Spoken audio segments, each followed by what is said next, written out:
La plupart des reptiles partagent certains traits avec leurs ancêtres vieux de millions d'années, mais ils ont évolué au fil du temps au point de devenir physiquement et génétiquement différents. Cependant, dans le cas du tuatara, les changements sont minimes. Ils sont étroitement liés à leurs ancêtres, ce qui permet de spéculer sur leur apparence avant leur extinction.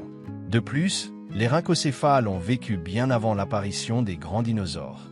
Les tuataras ne se trouvent que sur les îles voisines de la Nouvelle-Zélande. Auparavant, ils étaient répandus sur l'île du nord de ce pays, où ils se sont éteints pendant la période de la colonisation, se retrouvant confinés à environ 30 îles autour de cette grande île. Si vous vous êtes déjà demandé ce qui a inspiré l'épisode des Simpsons où Bart fait éclore des lézards qui envahissent Springfield, eh bien, je soupçonnerais ce reptile. Mais en réalité, c'est l'inverse qui s'est produit.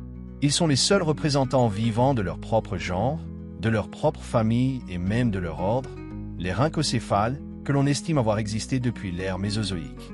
Actuellement, 2 sous-espèces sont connues, toutes délimitées à ces îles, bien que l'utilisation de la deuxième sous-espèce soit désormais obsolète. Ces sauriens modernes mesurent entre 60 et 70 cm, queue comprise, et pèsent entre 400 g et 1 kg. Ils ont une grande tête avec des dents implantées le long des bords de leur mâchoire, de petites dents dentelées et tranchantes pour arracher des morceaux de chair à leur proie. Ils sont de couleur grise, vert olive, dans certains cas, rouge brique, ce qui leur offre un camouflage dans leur environnement. Ils présentent une rangée d'écailles pointues qui parcourent leur dos, de la nuque à l'extrémité de leur queue. Leurs membres sont robustes, avec 5 doigts partiellement reliés par une membrane interdigitale, se terminant par des griffes acérées et solides. Cela leur permet de grimper et de creuser des trous dans le sol, qu'ils utilisent comme terrier pour se protéger. Les écailles de leur face ventrale sont plus grandes et disposées de manière uniforme, tandis que leur dos présente des écailles granuleuses mélangées à des tubercules. Ils partagent une caractéristique avec d'autres lézards, ils utilisent leur queue à des fins défensives. Ils peuvent fouetter leur queue, et lorsqu'ils sont saisis par celle-ci, ils pratiquent l'autotomie caudale, ce qui signifie que la queue se détache et continue de bouger pour distraire le prédateur. Ils n'ont pas d'oreilles externes, et leur crâne est de type diapside, un trait observé chez de nombreux animaux, y compris les grands dinosaures. Cela fait référence à la présence de 2 arches situées dans les fenêtres temporales, ce qui rend le crâne beaucoup plus léger. Pour de nombreuses personnes, en particulier celles impliquées dans la faune sauvage, la caractéristique la plus intéressante est la présence d'un 3e œil ou œil pinéal, que l'on retrouve également chez de nombreux fossiles de vertébrés et chez de nombreux reptiles modernes. Ce n'est pas un organe visuel, mais il est spécialisé dans la photoréception, ce qui régule les rythmes circadiens, la production d'hormones et la thermorégulation. Cela est essentiel pour la croissance, l'activation du métabolisme et d'autres fonctions, ce qui en fait des animaux poikilothermes qui dépendent directement de la quantité de lumière solaire qu'ils reçoivent. Pendant le développement fœtal, cet œil est visible, mais avec le temps, il se recouvre de la peau du reptile. Bien qu'il puisse sembler que plus cet organe est développé, plus tout est rapide chez cet animal. En réalité, c'est l'inverse qui se produit. Leur croissance et leur métabolisme sont très lents, ce qui fait que ce reptile se nourrit beaucoup plus lentement que d'autres reptiles de sa taille. Leur reproduction est également lente. Les tuataras atteignent la maturité sexuelle entre 10 et 20 ans, 12 ans étant l'âge le plus courant. Les femelles sont plus petites que les mâles.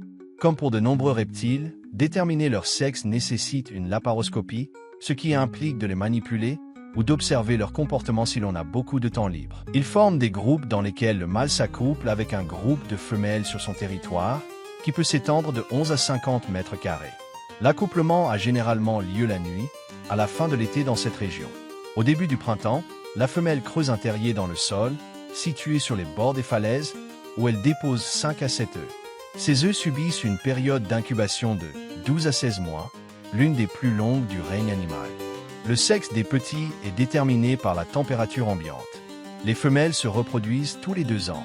Les petits brisent leur coquille avec une dent spécialisée située au-dessus de leur bouche, qui disparaît à mesure qu'ils grandissent. Pendant l'incubation, aucun des parents ne s'occupe des œufs, et ne s'occupe pas non plus des petits après l'éclosion. Les tuataras ont une durée de vie d'au moins 70 ans, tant en captivité qu'à l'état sauvage, et il existe des rapports de mâles de plus de 100 ans qui peuvent encore se reproduire. Leur grande longévité est attribuée à leur métabolisme lent et à leur faible température corporelle, capables de résister à des températures inférieures à 9 degrés Celsius. Cela leur permet de maintenir des cycles reproductifs sains et de vivre plus longtemps grâce aux effets sur leur rythme cardiaque et leur métabolisme. Ils sont principalement nocturnes et pendant la journée, ils passent la plupart de leur temps dans leur terrier ou sur des rochers pour se réchauffer au soleil. La nuit, ils chassent pour se nourrir, étant carnivores et insectivores, mangeant tout ce qu'ils peuvent attraper, comme des œufs de certains oiseaux marins, bien qu'ils préfèrent les weta, des insectes semblables aux grillons qui peuvent mesurer 10 cm ou plus. Elles sont la proie de certains animaux, principalement des rats, qui ont été introduits et ont décimé une grande partie de leur population. Cependant, sur les îles isolées, leurs prédateurs naturels sont des oiseaux, comme le faucon de Nouvelle-Zélande, qui les attaquent lorsqu'elles prennent le soleil, ou le busard des marais du Pacifique, qui migrent vers d'autres îles voisines, comme l'Australie.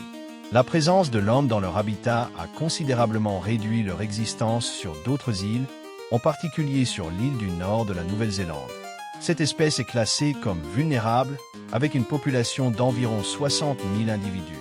Cependant, grâce aux efforts de recherche, d'éducation et de législation, les populations de ces espèces sont en train de se rétablir. Bien que le réchauffement climatique soit considéré comme une menace, car il pourrait entraîner une proportion plus élevée de petits nés d'un seul sexe. Un aspect positif des tuatara pour les habitants est la recherche et le financement fourni par les scientifiques pour cette espèce et son environnement. Les tuatara sont l'un des reptiles les plus anciens de la planète, avec un métabolisme lent et habitant l'une des régions aux écosystèmes les plus diversifiés et fascinants. Ce reptile s'ajoute à la richesse de cette biodiversité. J'espère que la vidéo vous a plu. Si c'est le cas, donnez-lui un j'aime et partagez-la pour que plus de gens découvrent cette chaîne. Si vous êtes nouveau, je vous invite à vous abonner. Merci beaucoup d'avoir regardé cette vidéo. À bientôt.